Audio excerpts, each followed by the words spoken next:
Gentlemen, today is February 27th, 2026. Today I want to talk about commercial real estate. Does it make any sense? Is it profitable? My contention is no. Given the current cost of credit, current mortgage rates, and current cap rates, which are extraordinarily low, I think that the commercial real estate market, multifamily, mixed use, whatever you want to look at, hospitality properties, all of that is relatively fairly priced. The only instance in which I think it makes sense is in two cases. Number one, the Federal Reserve chair is being replaced in May. Donald Trump has already basically declared war on the central bank, despite the fact of the illusion that it's supposed to be some independent, benevolent institution. Not really the case, but at any rate, he has replaced the Fed chair. Ostensibly, they're going to lower rates. The Fed has already cut about 3 times over the past year. Fed funds currently sits at 3.6%. Now, I was listening to real quick, if they lower interest rates, then sure, you will get capital appreciation. You will get higher asset prices. A lower cost of capital makes asset prices go higher. And secondly, if you are an institutional investor with a significant amount of money, or if you've sold a business, if you're a truly high net worth individual with permanent patient capital, you want access to an inflation hedge, you want the tax benefits, you want to own a real asset, not a financial asset, and you're willing to just own, you want to deal with the regulatory bureaucracy that's rising in the West of, some of these jurisdictions that they're increasing the bureaucracy of what is required to be a real estate of a landlord. But suppose that you're willing to undergo that headache, perhaps it makes sense. Otherwise, for most real estate investors, you realize it's not that attractive of a proposition, especially vis-a-vis some of the other options. Now, I will hop into some of these other investment options, but in particular, I think that individual securities analysis is going to provides an advantage, because there's a clip I'll get to in a second with a gentleman who basically says that he doesn't have time to analyze individual stocks. Now, let's hop into the numbers for today so that we can arrive at the current earnings yield of the S&P 500, which gives you a negative equity risk premium. But gold currently trades at, 5,245, up 1.59%. Silver trades at $93.81, up 6.3%. The S&P 500 trades at 6,876, down about 30 basis points. Fed funds currently sits at 3.64%, and the 10-year is currently trading at 3.96%. So 3.69% coupon, down 1.2% on the day.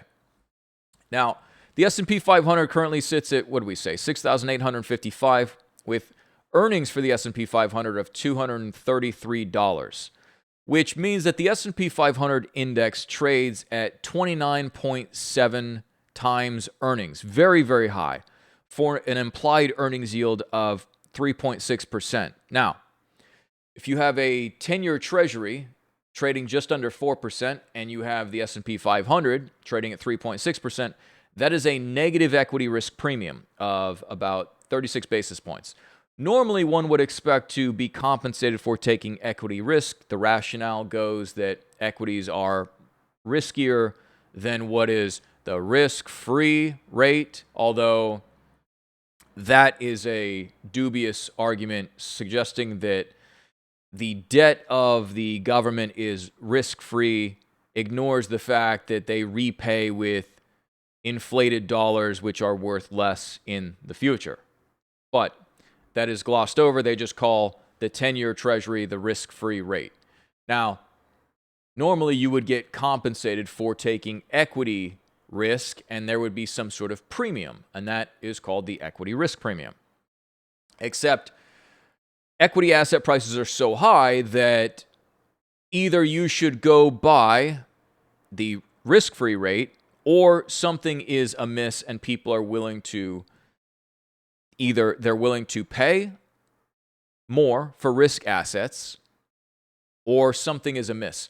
Also, I would argue that perhaps people would rather own equities than they would own bonds based on the common misconception that productive entities they absorb or they benefit from inflation. Now, that's not necessarily true, but at any rate, you also see that, the gold price is going absolutely parabolic as a result of all of this inflation. So the topic du jour is multifamily, is real estate, so we will try to stay focused there. But let's take a look at the Fed funds rate. So we're going to take a look at a couple podcasts where they discuss how they discuss the current interest rate environment, about how they say it's a high interest rate environment. It's like, is it really in the grand scheme of things?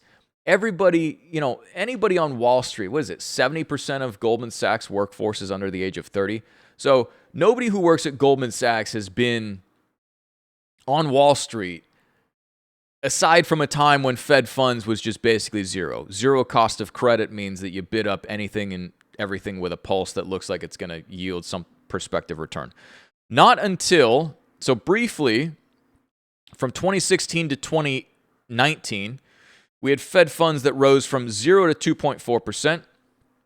And then Fed funds was 2.4% in 2019. And then you had COVID, and then they reduced interest rates back down to 0. And it wasn't until about 2022 that they raised Fed funds all the way back up to 5%. Now, the reason that they would raise Fed funds from 0 to 5% is because during a recession, generally speaking, they need the ability to reduce the Fed funds rate by 500 basis points, so 5%, in order to stimulate credit, in order to stimulate economic output, generally speaking. Now, they are now lowering the rate of interest, which I would argue is a very, very foolish thing. But we need to stay focused on what is, not what ought to be. What ought to be, and we'll touch on this, is you should just leave the Fed funds rate as is. Like, there are a bunch of people that the real estate market has not normalized a Fed funds rate of 5% yet. There are a bunch of people with 3% mortgages who are hanging on to their mortgages because they are hoping for an easier credit environment moving forward. They will probably get it as a result of Donald Trump's stupidity, right? It doesn't matter who would be president. All of the presidents would come in, and the net result for the central bank is independent of politics. Money is superior to politics. This is the thing that they don't really tell you, but the central bank runs the world, okay? Now, we're getting a lower Fed funds rate. Be that as it may, it's interesting to watch these real estate developers argue about how this is such a high rate environment. In reality, you need a hurdle rate to investment. Now, here's your 30-year fixed rate mortgage average for the United States. We had a high in 2023 of 7.76%. Currently, we're just under 6%, 5.98. Now, in 2020, you could get a 30-year mortgage at roughly just over 3%, which was an incredible deal. Never has been that cheap in the history of America, really. So suddenly you had a we'll call it 2.94, so whatever the low was here. But a sub 3% mortgage suddenly became an 8% mortgage. So you see that mortgage rates increased 5% along with the interbank rate. In reality, you need to have a hurdle rate to investment. Notice during all this time, you've had tremendous inflation, which I would argue is understated. You look at real prices at the store, you look at the average price of homes, which has skyrocketed. In reality, right now, the residential real estate market has not really there are too many sellers, or there are too many people who are not selling their homes. The sellers are too ambitious about their prices that they want to sell their homes for, given the backdrop of the real cost of credit. So you have a lot of people who are sellers who are extremely wishful in their pricing, and a lot of buyers are relatively priced out of the market. So what you need to do, you need to keep Fed funds right where it's at, And you need to let a correction happen in the real estate market. Now, Trump won't let that happen. He's going to intervene. And so you're going to get, he's going to criticize the Fed and say that they need to lower rates. And they probably will. And this will result in an asset boom yet again, but it'll exacerbate the housing issue. So everybody will speak to the position that benefits them. We'll listen to some of these guys in real estate and they'll talk about how the Fed funds rate, like, so I watched a podcast, I'm not going to pull up the clip, but they basically said, I feel like the Fed funds rate would be really good if they just cut it another 100 basis points. It's like, number one, who's running the economy based on their feelings, right? Ridiculous. But also, everybody's just going to speak their book. The reality is that you need to have some sort of hurdle rate to investment, and they should be keeping Fed funds where it's at, but they're going to cause another asset boom. So be that as it may, is what it is. Here's M2. So if you want to look at why it is everything increase in price and the cost of living in America just goes up and up and up and up, here's your answer right there. Okay. Now, we take a look at some of the real estate around the world. I want to take a look at a fund that is actively investing in California. I would not deal with the regulatory bureaucracy that is California, but I wanted to take a look at this area that they are investing in, which is Ventura, right outside of LA. Thousand Oaks, Ventura, right here. There are a couple of properties, but this is what you generally see across the country. You go look at multifamily and you see 5.5 million for a 33 unit complex. Multifamily, this is like class C, maybe class B if you're lucky. 5.8% cap rate. So realistically, unless you're going to come in here and you're going to increase rents, which, maybe not, but this is relatively fairly valued. There's another one, you're going to look across the board. 4.4% cap rate, 6.8, but this is only 3 units. That kind of doesn't really count. You're going to have an operational nightmare. You're kind of assuming a job there for an extra basis point or an extra percentage point. 4.1% for a fourplex, 4.3% for 10 unit, 5% for another 4 unit, 5.3% for 16 unit. And none of this is great inventory. This is all B and basically C list properties. Here's something, Santa Monica, probably some reasonable 8 unit complex, 3.6%. So the only reason that you would really take on the headache of the regulatory bureaucracy of owning in California, tenant favorable real estate law, and, wealth tax and all of the bureaucracy that is California, why would you buy a property where you have to take on the operational headache of being an actual landlord, getting tenants, property management, etc.? At the end of the day, you're getting a 3.6% cap rate, which is below the 10-year treasury. The only reason that you would do this is if you think that rents are going to grow, you want access to own the underlying real estate, because ostensibly you can still get capital appreciation. Rents could go up. You could have inflation. So you're getting access to a real asset here, but you're accepting a yield that's below the 10-year treasury. Where do we want to go from here? I don't want to listen to this one yet. Okay, so let's take a look at... So this podcast we'll get to in a second is done by Commune Capital. Interesting name. But they say that they're making high-quality real estate investments. This is a real estate investment company that is operated by some former pro skateboarder from California. So it makes sense why he would operate in California. I took a look at one of their properties. So here's an interesting, one of their offering documents. Basically, I will butcher the rough bullet points here, but this is basically what looks like a real estate fund, right? But it's a real estate development company. So you're financing the development. This is why your target IRR is 17%. Now, you would look at some of these real estate properties or some of these real estate developments. Oh, we're way off here. Let's see here. Sorry. Let me fix that. Oh, why is this? This is crazy. Do we want to go back to the drawing board? No. Okay. Just going to leave it. All right, so they've got a 17% projected IRR. And you look at the highlights of this deal. It's a multifamily deal. They're developing an 88-unit apartment complex. Projected hold period is 5 years. Minimum investment, $250,000. They're charging 2.25. Their targeted return is 17% IRR. So net of fees, what is that? Significantly lower.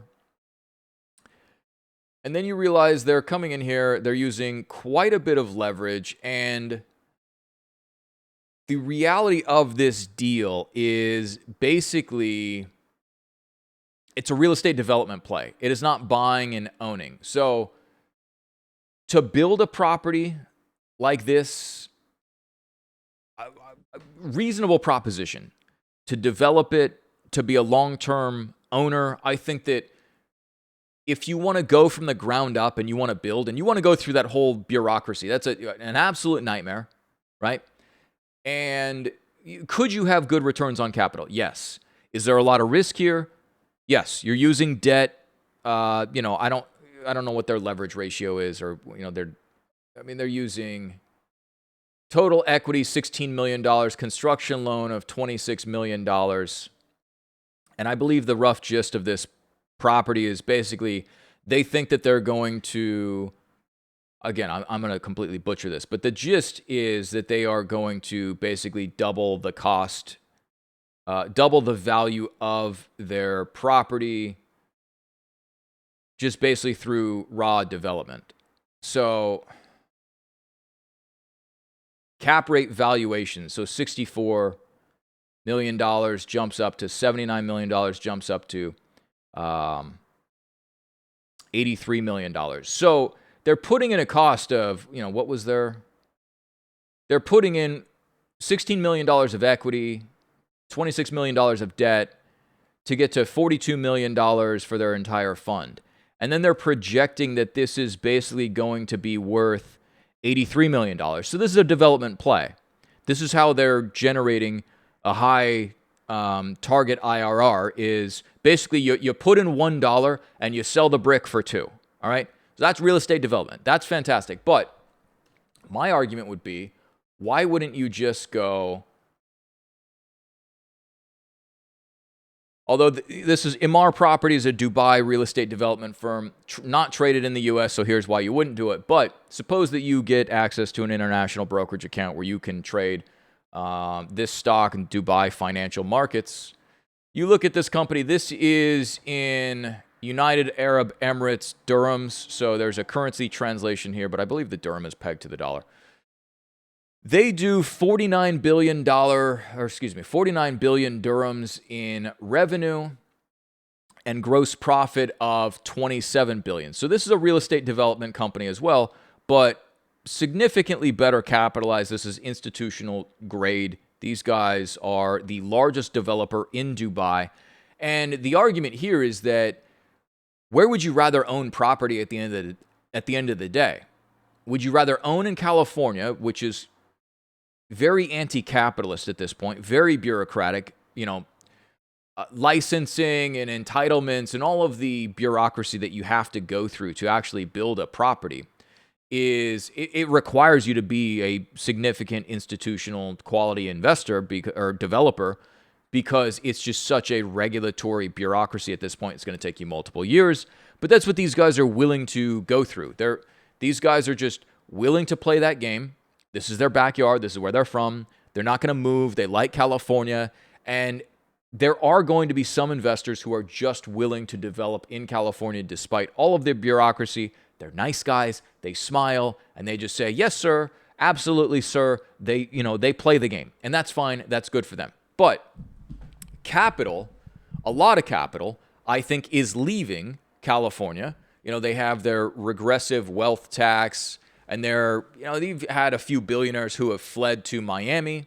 You have a lot of money that's going into the Middle East, and I would say capital is going to ultimately flow where it's treated best. So can you go into Ventura, California and develop a property? And can you double your money? Yes.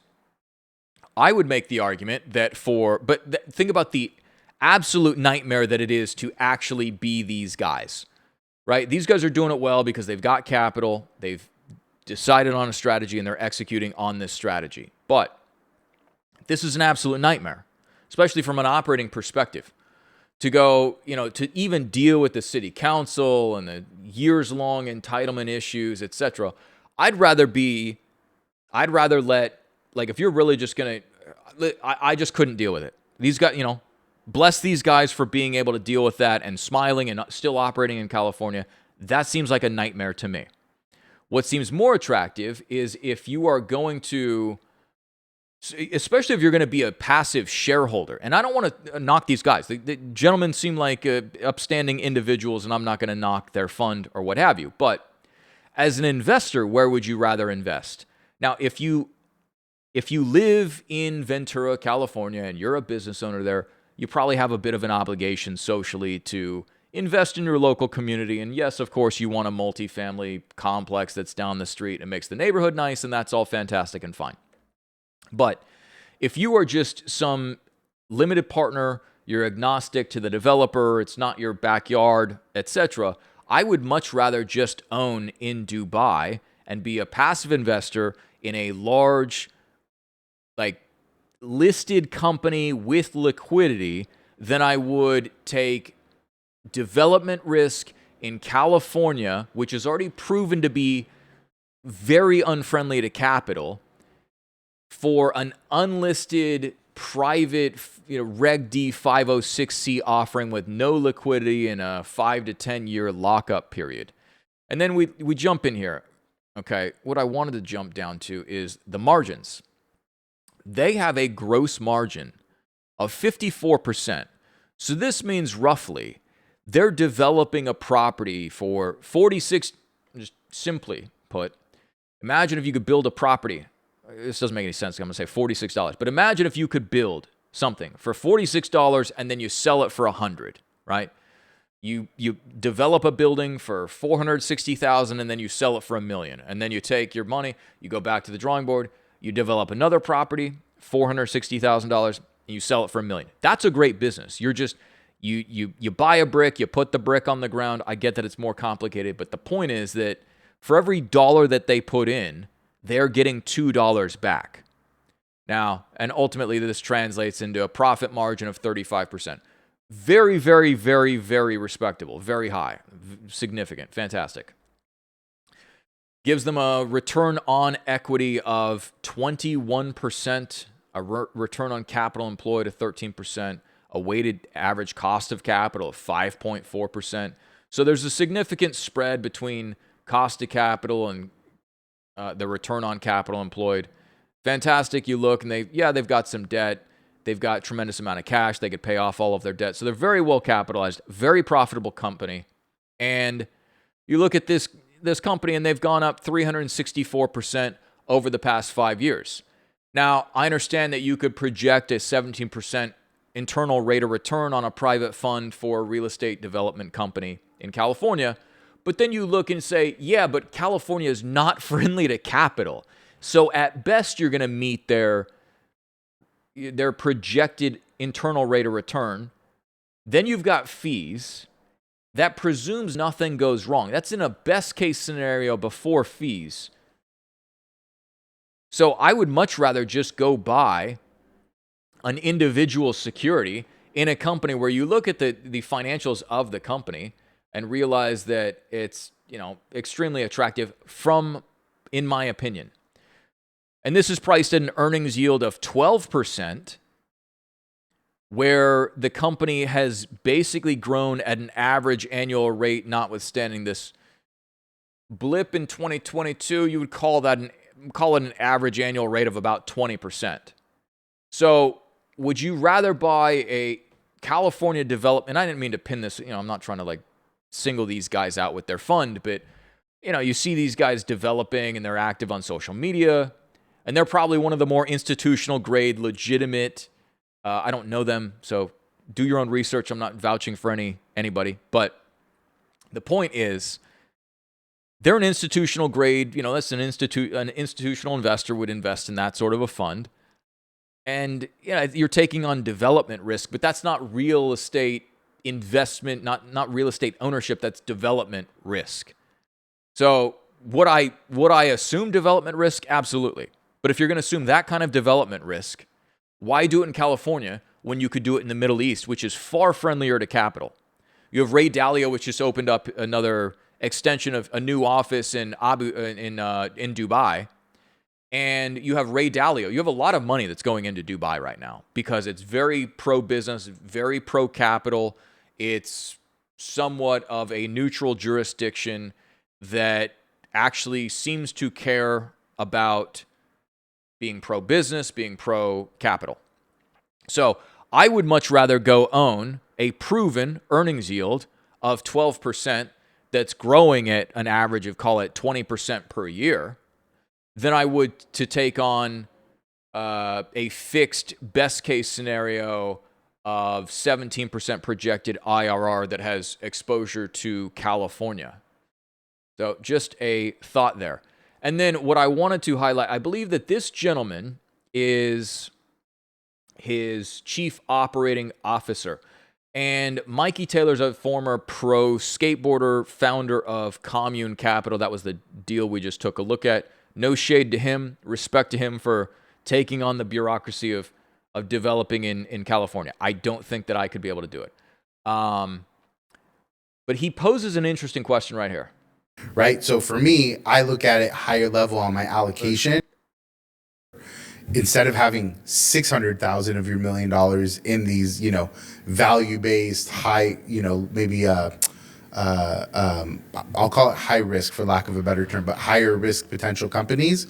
Maybe now you're scaling it back to 20% of your allocation and moving that 40% elsewhere. So I don't know that it's right to say move away from it. Okay. I think it's right to say reallocate. Okay, so let's say this. There's a reallocation, but do you think there's a shift that's happening?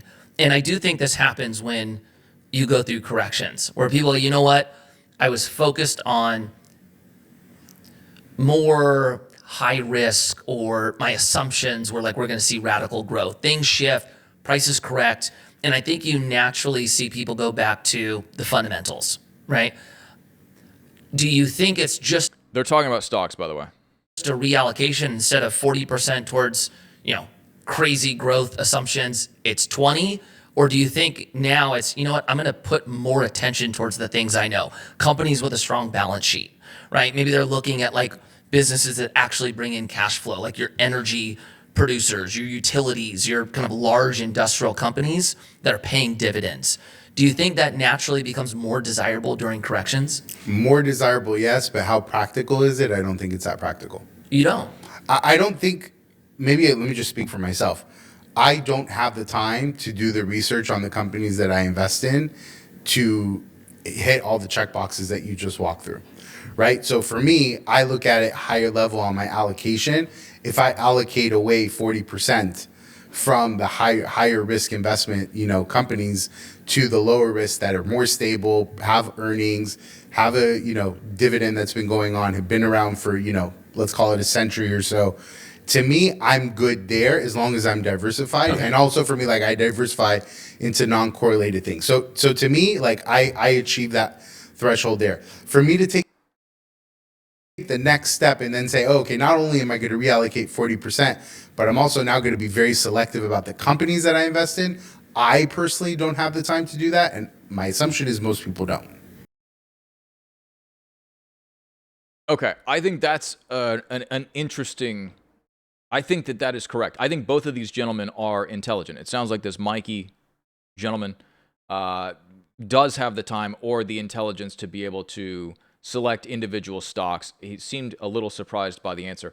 The other gentleman just says that he doesn't have the time to make those capital he basically views it from a total capital allocation decision. So he'll just reduce his exposure to the stock market in general from 40% to 20%.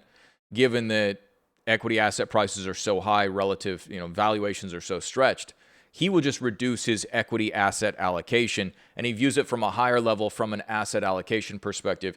And he says he doesn't have the time to do individual securities analysis. I believe that most people, I think he's correct, and I think both gentlemen will do well. They're both intelligent and understand their respective positions. I think that now is a time when you can look at individual securities and you can find things that are undervalued. You know, and a lot of these companies are in emerging markets. You have to be willing to go outside of the United States.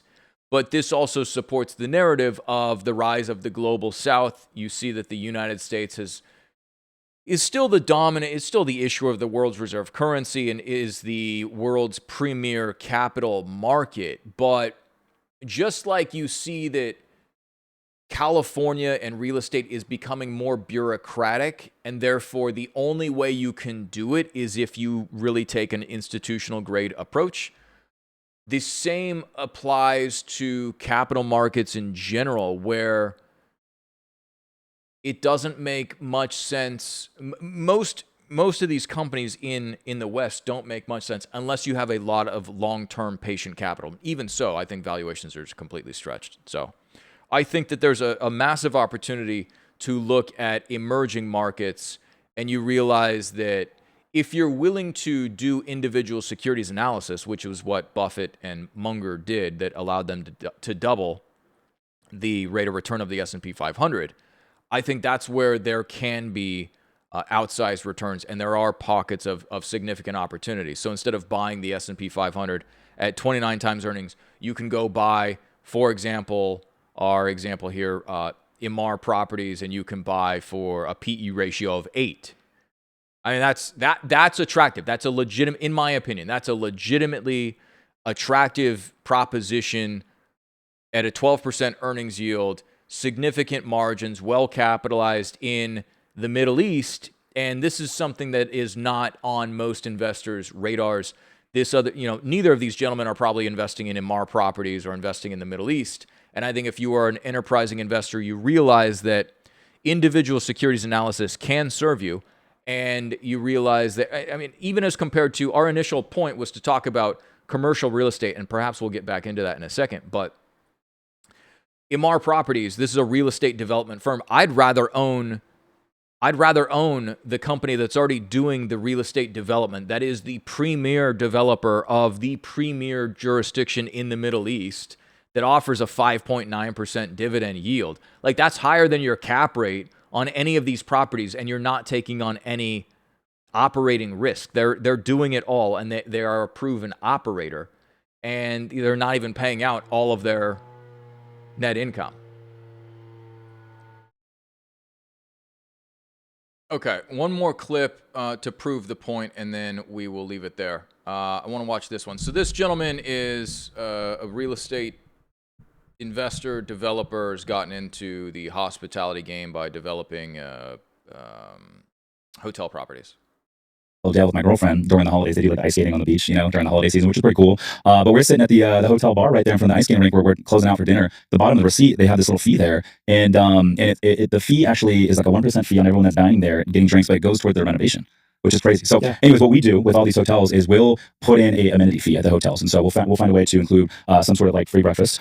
Sometimes we'll leverage our housekeepers to bring that in. We'll typically put in like a fire pit, jacuzzi, some sort of amenities, surfboard rentals, beach cruiser bike rentals, and by doing so, we can implement an amenity fee. And let's just say for simple math, we implement a $20 a night amenity fee, and let's just say a hotel is a 24-room hotel.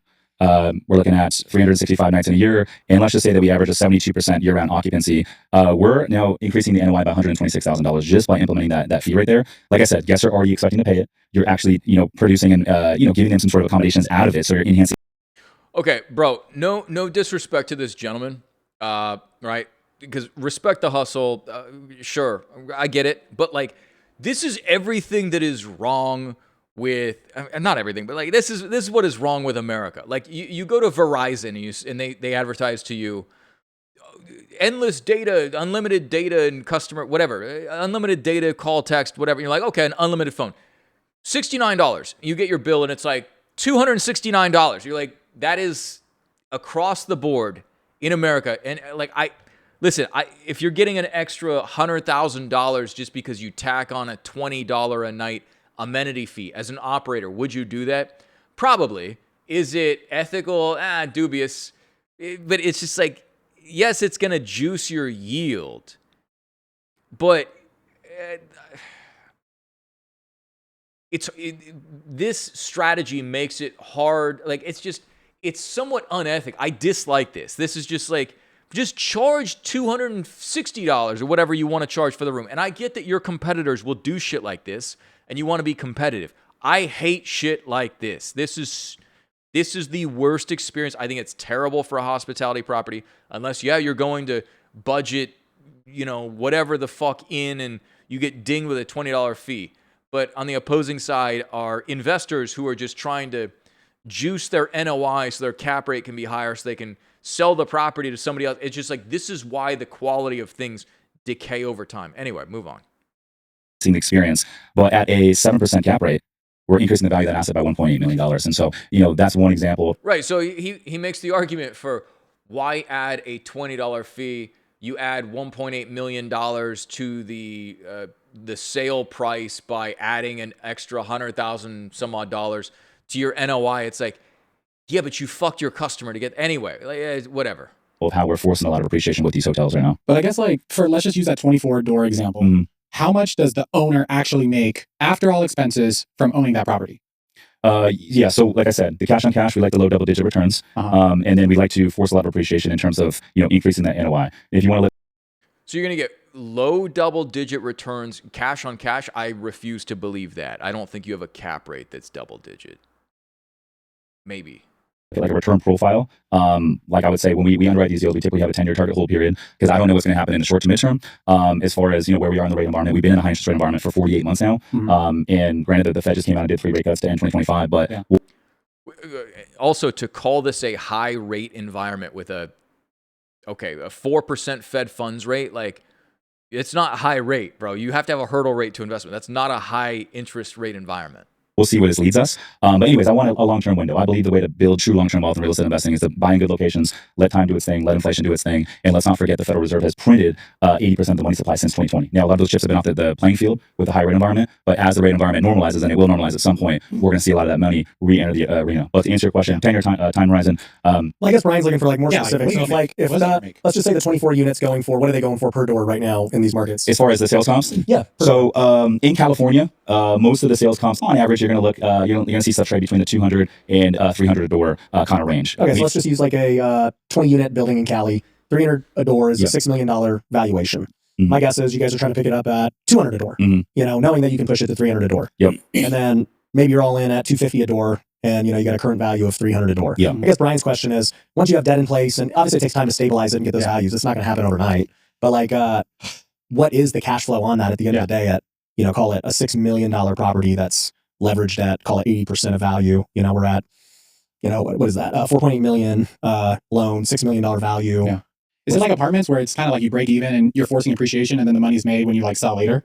No, it's not. It's very, the cash flow is a lot higher than multifamily. And it's seasonal as well. So obviously in your peak seasons, summer season for a lot of markets, you're going to have a big boost. Mm-hmm. And then slower seasons are going to be like your January, February for most markets, especially in California, unless you're in a ski area. But I'll give you an example of a couple of deals we bought. So the first one I ever did was a small 10-room beachfront hotel. And if you listen to this right now and you're in the Airbnb game, this is a deal that anyone that's done a couple of Airbnbs could easily transition to. That's good. So 10 rooms, beachfront hotel up in an area called Shelter Cove, California. This is up by the Oregon border. Gorgeous black sand beaches, hiking trails. You can look the property up online. It's called the Black Sands Inn. And you go to blacksandsinn.com, check it out. Well, anyways, this was built in 2003, mom and pop ownership. They had owned the asset for 18 years. This is the only piece of real estate they ever owned. And they weren't using any booking channels. So they weren't on hotels.com, booking.com, Expedia. They were not on Airbnb. The only thing they had was a direct booking site. They never had exceeded $180K in gross revenue top line in any year. And they started financing the deal. So they sold it to us for 1.5 and some change. They started financing 70%, so about 30% down. To give you perspective, they acquired the asset for 1.9 and some change 18 years prior, even with all the inflation and appreciation organically here in California. And so we picked it up 1.5. We put about 450 in, so we're all in for just under 2. And we took the revenue from 180 to almost 600 in about 12 to 18 months. Through a renovation, better marketing, better tech, AI. And then one thing we also did with that asset is we took the innkeeper suite. We don't need an on-site innkeeper to manage these smaller hotels. A lot of these boutiques will have an innkeeper suite, which is often the nicest room on the property, often full living room, full kitchen, sometimes even 2 bedrooms. We'll take that manager's payroll. We'll operate remotely. So now that payroll expense drops to the bottom line. We'll renovate that manager's unit. We'll bring it online for additional revenue. So we took the revenue from 180 to almost 600, bought the property for 1.5 and some change, August of 2022. In August of 23, it appraised for 4.5 and some change. So we 3x the value there with that asset. Mm-hmm. So that's kind of what's possible with these smaller boutique hotels. Now we're doing a little bit larger deals, like the one in... But that 600K, let's just say this bringing in, what will the net cash flow be on the 600 revenue? Yeah, NOI on that asset is going to be in that kind of 320 to 350 range. That's good. And that's because we operate it remotely. Now, the That's asset paying the mortgage and everything too. that's before debt service. That's before Yeah. debt service. So how much is the debt service on the 350? So on average for hotels, you're going to get about 65% LTV. And right now with the rate environment for hotels, you're looking at around 6% interest rate for stabilized perm debt. Is your So, goal? but hold on. Just, I mean, because the viewers, Brian and I keep talking about rentals and stuff. Yeah, I have this conspiracy theory, just so you know, that rentals don't make money. So like, as far as cash flow goes. That's your conspiracy theory. Yeah, I don't think it's conspiracy theory. I think he's correct. I mean, the guy owns 30 doors. I think he's correct. I think that at current prices, you're not going to make any cash flow. You need lower prices. That's the whole issue. conspiracy theorists that believe rentals don't actually make net cash flow, net after mortgage, after taxes, after capex. Yeah, everybody hates them in the And comments. I agree with that, especially in certain asset classes. Yeah. Like I own some multifamily stuff, and like we sold a couple deals like right before the rate environment went up.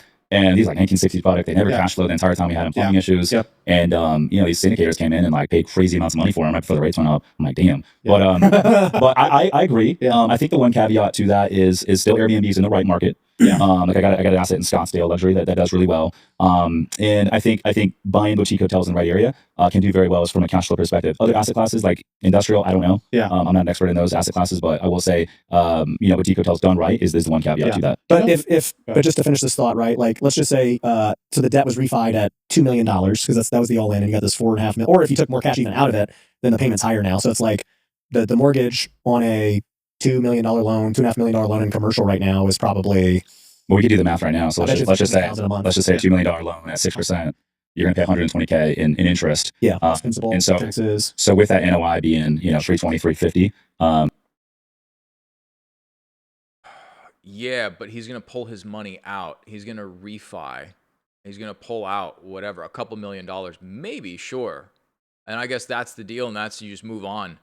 But then you've got debt service, which is going to consume all of your cash flow. So yeah, you can flip, right? But you're not being you're being a real estate developer. You're improving. You're what they're saying, forcing appreciation by adding fees and like making improvements to the property. That's all well and good, sure, but you're not buying this property and being a pure investor. And there's a massive headache to like undertake all of this. You can afford it, go up a little bit more in leverage. They're all looking for about a 1.35 DSCR coverage ratio. Yeah. And that's going to be, give you a little buffer to cover the debt service and then a little bit more on top.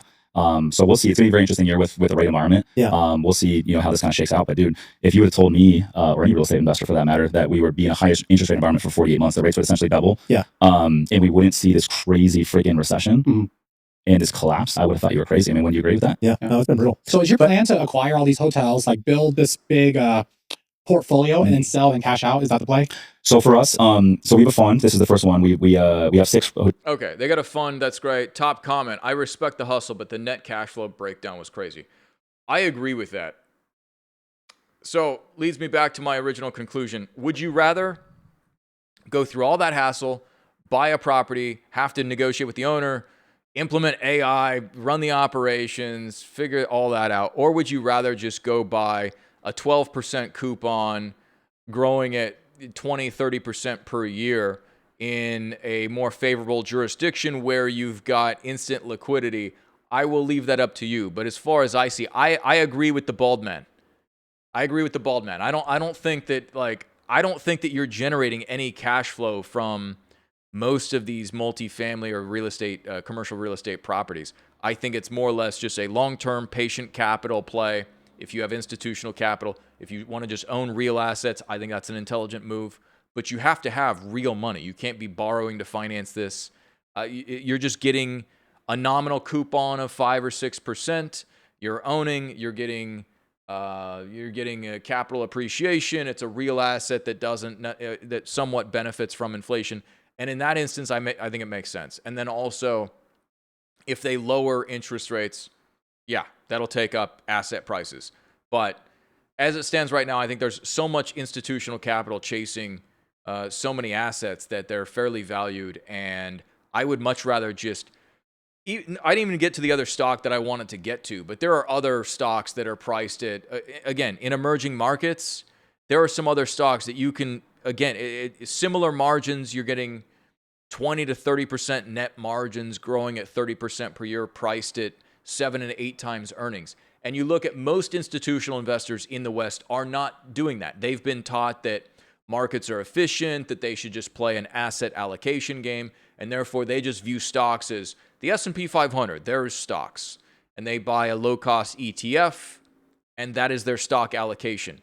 But if you're intelligent, you do individual securities analysis. I think that without the management headaches, like all these guys are doing in this real estate space, are taking on massive management headaches to make no return on capital.